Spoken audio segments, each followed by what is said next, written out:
There are two ways you can set the page scale on Assemble Pro.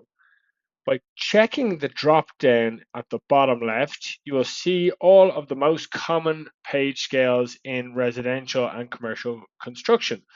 So in this set of drawings, you can see that our page scale is 1/4 inch is equal to a foot.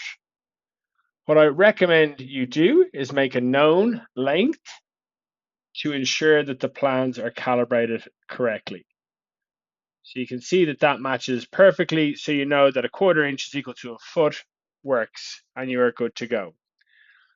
In some instances, if plans have been scanned in or have been treated in another system, the scale may be off.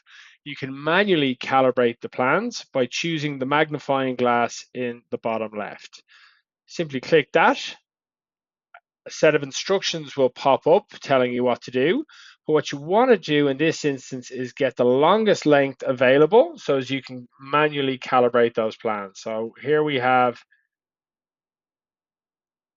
pretty long measurement, 76 feet, 10 inches. Click to stop. And then here you put in that known length, 76 and then 10. This automatically calibrates the plans for you and you should be good to go. Again, I recommend making that known length measurement. And if that matches, then you know everything is good to go.